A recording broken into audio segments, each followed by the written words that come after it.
नमस्कार माझ्या बालमित्रांनो, कसे आहात तुम्ही? मजेत ना? मी आहे शालिनी हुबळीकर आणि माझ्या चॅनलमध्ये तुम्हा सर्वांचं खूप खूप स्वागत आहे. तर आज मी तुम्हाला शिकवणार आहे मराठी बालभारती इयत्ता तिसरीच्या विद्यार्थ्यांसाठी तुमचा हा जो बालभारतीचा 18वा धडा आहे, मजेशीर होड्या. तर बाबा, या होड्या आहेत तर त्याच्यामध्ये मज्जा काय आहे, हो की नाही? का आहेत त्या होड्या मजेशीर? तर हेच जाणून घेण्यासाठी आज आपण शिकणार आहोत तुमचा 18वा धडा, मजेशीर होड्या. ठीक आहे? आता बघा, मी तुम्हाला वाचून जे काही एक्सप्लेन करणार आहे ते तुम्ही व्यवस्थित ऐका. हातात पेन्सिल घेऊन बसा, पुस्तक घेऊन बसा. जे जे महत्त्वाचे शब्द असतात त्याला अंडरलाईन करा. ठीक आहे? म्हणजे इम्पॉर्टंट जे आहे ते मी तुम्हाला सांगते ते अंडरलाईन करा, आणि जे अवघड शब्द तुमच्यासाठी आहेत ते सुद्धा अंडरलाईन करा. त्या व्यतिरिक्त जे जोडाक्षर आहेत त्या जोडाक्षरांना सुद्धा अंडरलाईन करा. आता जोडाक्षर म्हणजे काय, खूप मुलं कन्फ्यूज असतील, हो की नाही? तर इथे बघा, अंगठ्या एवढीच. आता इकडे ठ अर्धाच आहे, त्याला या जोडलेला आहे. तर हा जो जोड अक्षर आहे त्याला म्हणतात जोडाक्षर. समजलं का? तर अशाच प्रकारे अजून खूप काही जोडाक्षर भेटतील आपल्याला. हे बघा, चिमण्या. तर इकडे अर्धा न आहे, त्याला या जोडलेला आहे, तर चिमण्या हे झालं जोडाक्षर. गेल्या जोडाक्षर. ओके? हे बघा, दूरच्या चला या जोडलेला आहे, हो की नाही? त्यांना तला या जोडलेला आहे. हे जे काही जोडून लिहिलेले अक्षर असतात त्या अक्षरांना जोडाक्षर असे म्हणतात. ठीक आहे? हा. तर आता बघा, एका जंगलात बरेचसे ठेंगू राहत होते. आता ठेंगू म्हणजे कोण? ठेंगू म्हणजे छोटे छोटे बुटकी बुटकी माणसं असतात की नाही? हे बघा, ससा किती मोठा आहे, बापरे! आणि ती माणसं बघा किती छोटी आहेत, हो की नाही? अंगठ्या एवढी आहेत. हा, तर ते आहेत ठेंगू. तर एका जंगलात कोण राहत होते हा प्रश्न परीक्षेमध्ये विचारला. तर एका जंगलात ठेंगू राहत होते. अगदी छोटीशी अंगठ्या एवढीच माणसं ती. आता बघा, हाताचा हा अंगठा आहे की नाही, एवढंच त्यांचं हाईट होतं, उंची त्यांची एवढीच होती. ठीक आहे? आता त्यांची नावं चंदू, टीनू, चंपू अशी काहींची नावं होती. गाव वसलं होतं त्यांचं, म्हणजे त्यांचं सुद्धा एक छोटंसं गाव होतं. एकदा काय झालं, जंगलाची ती सगळी जागा कुणीतरी विकत घेतली, तिथं घर बांधायचं ठरलं.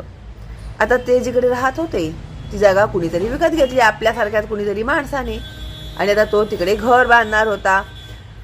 तर कामगारांसाठी तात्पुरती घरं तयार झाली. आता तिकडे जे काम करणार आहेत कामगार, त्यांच्यासाठी तात्पुरती घरं तयार झाली. तात्पुरती म्हणजे त्या घराचं काम पूर्ण होण्यापुरतं.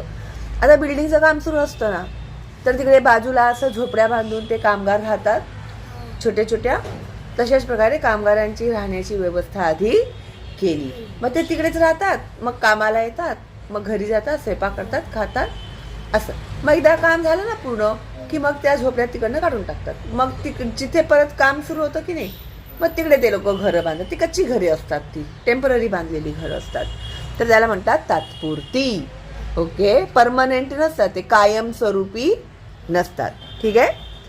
मग ठेंगू, ससे, चिमण्या, उंदीर सगळ्यांनाच घाईघाईनं ती जागा सोडावी लागली. ती जागा कोणाकोणाला सोडावी लागली? तर त्याचं उत्तर हे आहे. चिमण्या उडून दुसऱ्या जंगलात गेल्या, ससे थोड्या दूरच्या डोंगरावर गेले, उंदरांनी घर बांधून होईपर्यंत तिथेच लपून राहायचं ठरवलं. तर ते उंदीर होते ना, ते जमिनीखाली पण लपून राहू शकतात कुठे पण, कारण त्यांना माहीत होतं की कामगारांच्या घरात खायला मिळणारच आहे. आता ते स्वयंपाक करतील, मग त्यांच्या जेवणाची तर व्यवस्था होऊन जाणार उंदरांची, हो की नाही? म्हणून ते काय झाले, तिकडेच राहिले. आता प्रश्न आला तुम्हाला की उंदीर घर बांधून तिथेच का लपून राहिले? कारण कामगारांच्या घरात त्यांना खायला मिळणारच होते. ओके? असा जर प्रश्न आला तर हे त्याचं उत्तर असं लिहायचं. ठेंगू पण एकत्र जमले. त्यांच्या नेत्यानं सांगितलं. नेता म्हणजे लीडर. ठीक आहे. आपल्या भारताचा जो नेता जो आहे, सगळं निर्णय घेणारा प्रधानमंत्री मोदीजी आहेत. तशाच प्रकारे त्यांच्यामध्ये पण एक लीडर आहे. तुमच्या वर्गात कसा मॉनिटर असतो, हो की नाही, तसाच त्यांच्याही ग्रुपमधला एक होता मॉनिटर, त्याला नेता म्हणतात. ठीक आहे. नेत्यानं सांगितलं, आपण आपल्या नातेवाईकांकडे इच्छापूर्तीच्या रानात जाऊन राहू. ठेंगू कुठे जाऊन राहणार होते असा प्रश्न आला तर ते त्यांच्या नातेवाईकांकडे इच्छापूर्तीच्या रानात जाऊन राहणार होते. अशा प्रकारे उत्तर लिहायचं. असं गरज नाही आहे की तुम्हाला स्वाध्यायामधलेच प्रश्नांची उत्तरं येतील. धड्यामधले सुद्धा प्रश्नांची उत्तरं तुम्हाला लिहायला येतील. तर धडा आधी समजला पाहिजे. धड्यांचं वाचन करणं खूप इम्पॉर्टंट आहे, जे तुम्ही करत नाहीत. त्यामुळे तुमचा पचका होतो परीक्षेमध्ये. तर मला जायचा रस्ता माहीत आहे, एक जण म्हणाला. म्हणजे एक म्हणाला त्याच्यातला, एक डोंगर एक नदी ओलांडली की ती येतं. आता इच्छापूर्तीच्या रानात जाण्यासाठी काय करावं लागणार आहे आम्हाला? एक डोंगर आणि एक नदी ओलांडायची आहे. तिथे खूप जागा, खूप झाडं, खूप खायला प्यायला आहे. तिथे राहू आपण. ठीक आहे. आता कुठेही राहायला जायचं म्हटलं तर आधी आपल्याला पाणी आहे की नाही, खायला प्यायला आहे की नाही व्यवस्थित, ते बघतो की नाही. आपण घर पण घ्यायला गेलो तर बघतो बाई, पाणी येतं का, मार्केट जवळ आहे का, सगळे सामान दुकानं जवळ आहेत का, हो की नाही. म्हणजे जाण्या येण्याचा आपला खर्च वाचतो. तशाच प्रकारे त्यांनी सुद्धा विचार केला की तिथे आपल्याला सगळी व्यवस्था आहे, त्यामुळे काहीही टेन्शन नाही.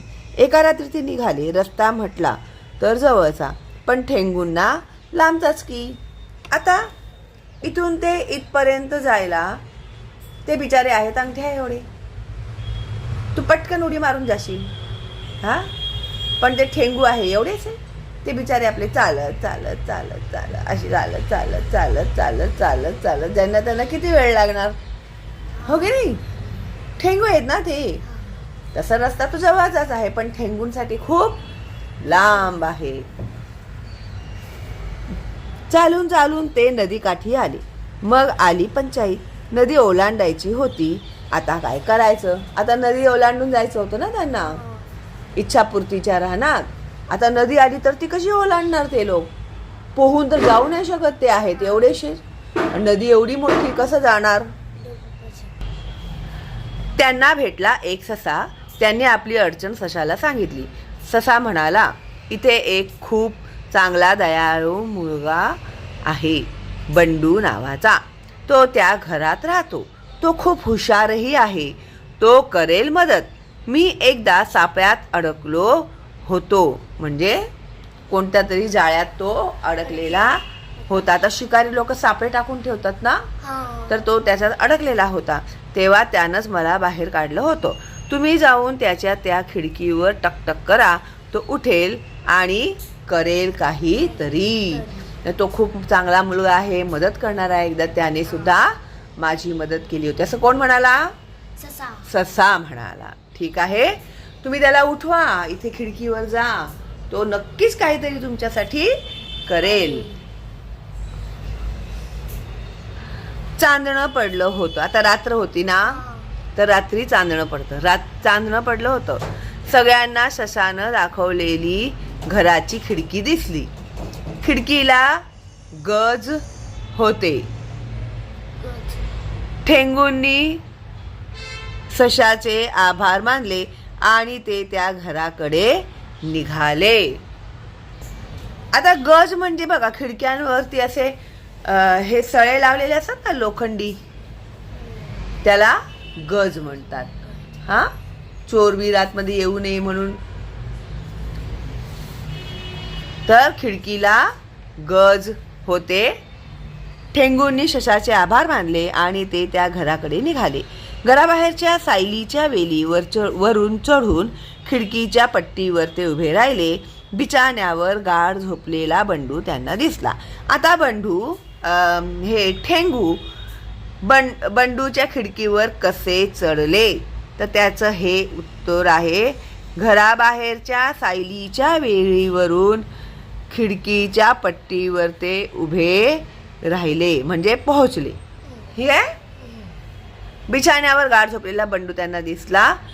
ठेंगू चंदूनं खिडकीवर टकटक केलं. आता खिडकीवर टकटक कोणी केलं, तर चंदूनं खिडकीवर टकटक केलं. बंडूनं कूस बदलली. आता तो झोपेत होता, काहीतरी आवाज आला, मग त्याने कूस बदलणे म्हणजे एका अंगावरून दुसऱ्या अंगावर झोपणे. ठीक आहे. म्हणजे तू सरळ झोपलेली आहेस, कूस बदलली म्हणजे तू अशी फिरून झोपली. ठीक आहे. त्याला म्हणतात कूस बदलणे. किती लोळत असता ना तुम्ही झोपल्यावरती, इकडनं तिकडे तिकडनं इकडे. चंदूनं पुन्हा टकटक केलं. बंडू पूर्ण जागा झाला. आता त्याला वाटलं की अरे कुणीतरी खरंच ठकठक करत आहे, मग तो जागा झाला. ठेंगूला खिडकीत पाहून तो इतका थक्क झाला की त्याला बोलायला सुचेना.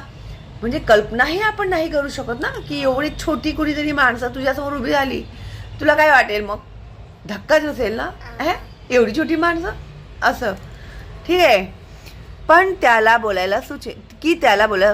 मग उडी मारून तो खिडकीपाशी आला. मग बंडू खिडकीकडे आला. हे बघ, इकडे इकडे खिडकी आहे, खिडकीच्या बाहेर ठेंगू लोक. हे बघ, कोणतं झाड आहे, हे कोणतं झाड आहे, वेल आहे, ती बरोबर आहे. कोणती वेल आहे, सायली. सायलीच्या वेलीवरून, म्हणून धडे वाचायचे असतात वारंवार. ठीक आहे. हे बघ, सायलीच्या वेलीवर काही उभे आहेत इथे आणि हा. अरे वा चिमुकल्यांनो, मला तुम्हाला कधीच बघायचंच होतं. तुम्ही खरंच आहात ना की मला स्वप्न पडलंय. त्याला विश्वासच होत नाहीये.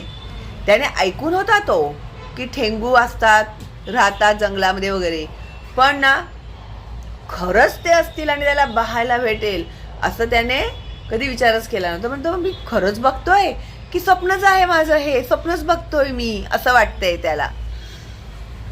नाही, तू जागाच आहेस, ऐक जरा. बंडू आम्हाला ससानं सांगितलंय की तू प्रेमळ दयाळू आहेस म्हणून तू मदत करशील आम्हाला. आम्ही आपली घरं सोडून इथं आलोय. या नदी पलीकडच्या इच्छापूर्ती रानात जायचंय आम्हाला, पण उडायला पंख नाहीत की आमच्या जवळ होड्या नाहीत. नदी पार कशी करता येईल, तू सांगतोस काही उपाय, चंदूनं विचारलं. बघतो काय करता येईल मला, बंडू लगेच म्हणाला. तो बोला काय रे मी काय करणार आता, मला काय तुम्ही सांगताय असं बोलला का तो? नाही. तो बोला नाही मी ना काहीतरी विचार करतो असं बंडू म्हणाला. बंडूनं थोडा विचार केला आणि म्हणाला, बघूया माझ्या होडीचा तुम्हाला काही उपयोग नाही, ती खूपच मोठी आहे. आता एवढी मोठी होडी तर काय उपयोग नाही, ते एवढीशी थोडी ते चालवणार आहेत ती होडी. शिवाय माझी वल्ही तुटली आहेत. वल्ही म्हणजे जे आपण होडी चालवतो की नाही, हे आणि हे जे असं पानासारखं असतं ना, त्याला वल्ही म्हणतात ना. वल्हव रे नाखवा हो, हे असे होडीला लावलेले असतात ते वल्ही, हो की नाही. मग हे वल्हीने आपण पाणी ढकलून होडी चालवतो, तर ह्याला म्हणतात वल्ही. तुटली आहे. कागदाच्या होड्या केल्या तर भिजून बुडतील. चांगलं आठवलं. आता कागदाच्या होड्या चालणार आहेत का नदी पार करून जायला? ते ठेंगू बसायच्या आधीच बुडतील त्या. काय आठवलं? सगळ्या ठेंगूंनी एकच गलका केला. म्हणजे काय झालं काय आठवलं आम्हाला सांग असं सगळे एक साथ बोलले. ठीक आहे. मी तुम्हाला अक्रोडाच्या टरफलांच्या होड्या करून देतो. चंदूने ठेंगूंना कशाच्या होड्या बनवून दिल्या, तर अक्रोडाच्या टरफलांच्या होड्या बनवून दिल्या. त्यांचा आकार तुमच्यासाठी योग्य होईल. एकेकाला एक होडी. अक्रोड खाल्लंय ना? हां. अक्रोडाचे जे साल असतात ते कडक असतात, हो. त्यांना बरोबर मधोमध तोडलं की ते छान गोल होतात की नाही. आहेत माझ्याकडे, 1 मिनिट असे. पण हे अक्रोड नाही आहेत, हे दुसरंच आहे, पण हे अक्रोडासारखंच आहे. तुम्ही आयडिया घ्या, इमेजिन करा अक्रोड. हे अक्रोड आहेत, अक्रोडामध्ये ठेंगू बसतील. ह्याच्यापेक्षा मोठा असतो अक्रोड, एवढा मोठा असतो, ठीक आहे. त्याच्यामध्ये ते ठेंगू बसतील आणि होडी घेऊन जातील, ठीक आहे.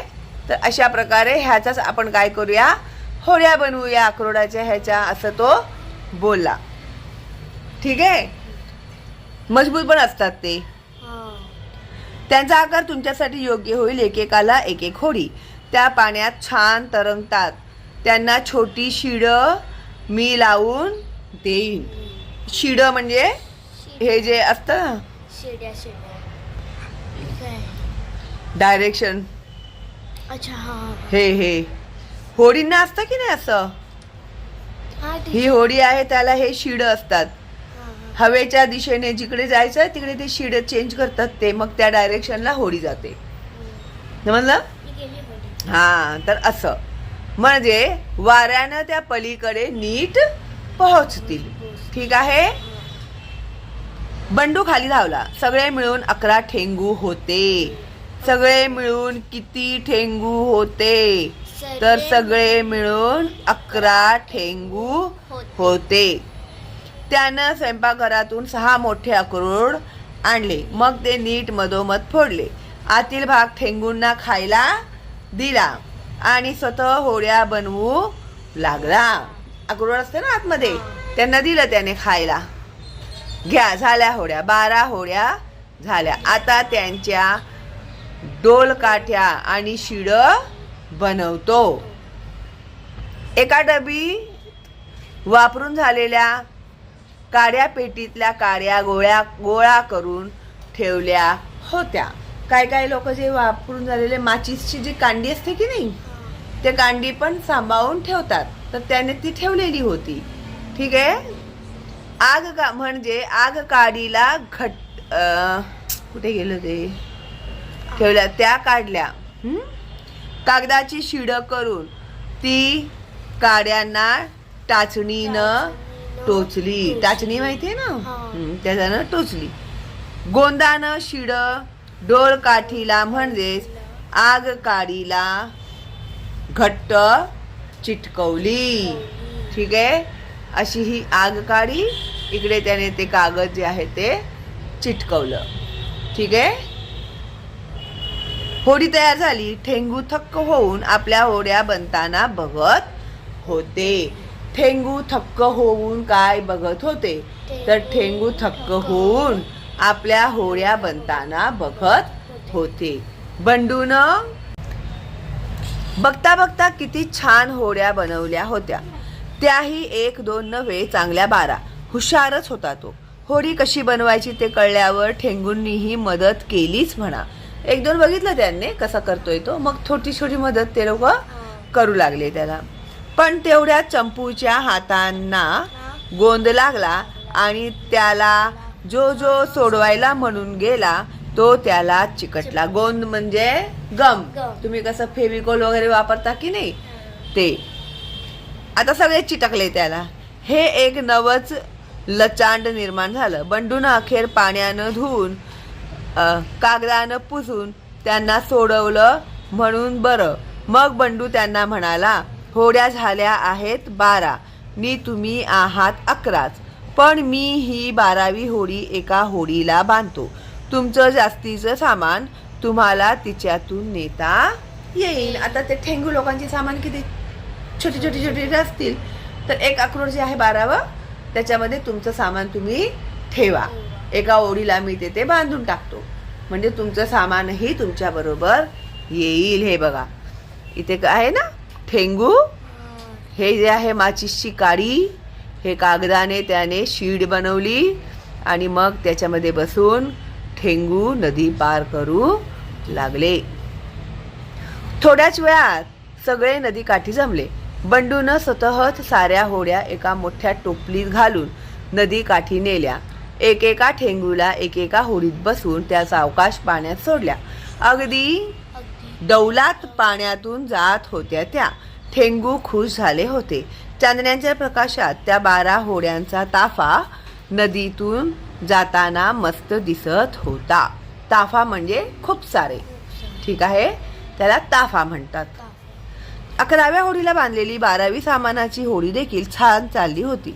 सगळ्या होड्या किनाऱ्यावर गेल्यावर सारे ठेंगू उभे राहिले आणि त्यांनी हात हलवून बंडूचा निरोप घेतला. बंडू ही नदी किनारी, निरोप घेणे म्हणजे बाय बाय करणे. हा, बंडू ही नदी किनारी उभा राहून त्यांना हात हलवून निरोप देत होता. त्याला समाधान वाटत होतं. आता कधीतरी नदी पलीकडे जाऊन या ठेंगूंना भेटेन मी, बंडू स्वतःशीच म्हणाला. कधीतरी मी पण जाईन नदी पार करून आणि ठेंगूंना भेटून येईल, असं त्याने मनाशीच आपल्या विचार केला. ठीक आहे, अशा प्रकारे हा जो आपला धडा आहे तो संपलेला आहे. तर आता इथे शब्दांचे अर्थ दिले. थक्क होणे, नवल वाटणे, आश्चर्यचकित होणे. शीड, होडीवर वारा भरण्याकरिता केलेले कापडाचे साधन. डोलकाठी, होडीवरील शिडाची काठी. लचांड, अडचण, संकट, घोटाळ्यात घालणारे काम. ठीक आहे, आता इथे बघा प्रश्न तुम्हाला दिलेले आहेत. एका वाक्यात उत्तरे लिहा. ठेंगू खिडकीच्या पट्टीवर कसे पोहोचले? तर धड्यातूनच उत्तरं कशी शोधायची? मी जे जे इम्पॉर्टंट दिलेत बघा ते आहेत तुम्हाला स्वाध्यायमध्ये. तर ठेंगू घराबाहेरच्या सायलीच्या वेलीवर चढून खिडकीच्या पट्टीवर पोहोचले. इथे अर्ध उत्तर प्रश्नातच असतं. ठेंगू घराजवळ असलेल्या सायलीच्या वेलीवर चढून खिडकीच्या पट्टीवर पोहोचले. ठीक आहे, किंवा ठेंगू खिडकीच्या पट्टीवर घराजवळील सायलीच्या वेलीवर चढून पोहोचले, असे कसेच्या ठिकाणी लिहायचं. ठीक आहे, बंडू थक्क का झाला? ठेंगूला खिडकीत पाहून ठेंगूंना खिडकीत पाहून बंडू थक्क झाला. बंडूने कशाच्या होड्या बनवल्या? बंडूने अक्रोडच्या टरफलांच्या होड्या बनवल्या. उत्तर आहे धड्यामध्येच. हे बघा कुठे, हे बघा, अक्रोडाच्या टरफलांच्या होड्या बनवल्या. बंडूने अक्रोडांच्या टरफलांच्या होड्या बनवल्या आहे पुस्तकातच उत्तर. आता कोणते नवे लचांड निर्माण झाले? इथेच आहे त्याचं उत्तर. चंपूच्या हातांना गोंद लागला आणि त्याला जो सोडवायला म्हणून गेला तो त्याला चिकटला. हे एक नवच लचांड निर्माण झालं आहे उत्तर आहे पुस्तकातच, हो की नाही? आता बघा 3-4 वाक्यात उत्तरे लिहा. सगळ्यांना घाईघाईने जंगलाची जागा का सोडावी लागली? पहिलाच पॅरेग्राफ आहे इथे बघा.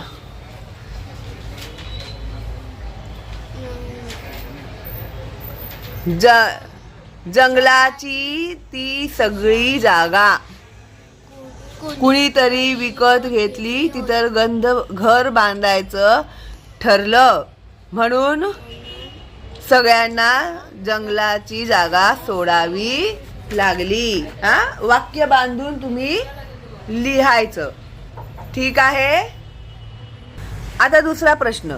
सशाने ठेंगूंना बंडूचे नाव का सुचवले? का सुचवले सशाने? इथेच आहे बघा त्याचं उत्तर.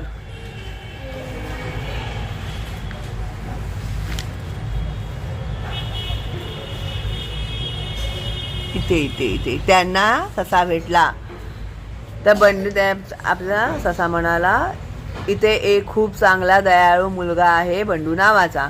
तो त्या घरात राहतो. तो खूप, आता का तर तो बंडू खूप हुशारी आहे, तो मदत करतो आणि एकदाच असा सापळ्यात सापडला होता.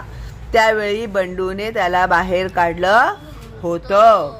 म्हणून सशाने बंडूचंच नाव ठेंगू लोकांना सांगितलं होतं. हां, आहे त्याचं उत्तर. झालं. त्याच्यानंतर ठेंगू खुश का झाले? हे बघा, बंडूने स्वतः साऱ्या होड्या एका टोपलीत घालून नदीकाठीने एकेका ठेंगूला एकेका होडीत बसून त्या सावकाश पाण्यात सोडल्या. अगदी डौलात पाण्यातून जात होत्या म्हणून ठेंगू खुश झाले होते. का तर त्यांचं प्रॉब्लेम सॉल्व्ह झालं ना. हां, म्हणून ठेंगू खुश झाले होते. ठीक आहे, त्याचं प्रॉपर आन्सर आपण घेऊया नंतर. ह्या खाली जो स्वाध्याय आहे तो पूर्ण तुम्ही कसा सोडवणार हे मी तुम्हाला पुढच्या व्हिडिओमध्ये सांगणार आहे. ठीक आहे, तर नवीन आहात तुम्ही तर लवकर सबस्क्राईब करा, बेलचा आयकॉन टॅप करा आणि पैकीच्या पैकी गुण मिळवा. ठीक आहे, चला मग भेटूया आणि इतरही विषय शिकण्यासाठी लवकरच भेटूया. ऑल द बेस्ट आणि बाय बाय.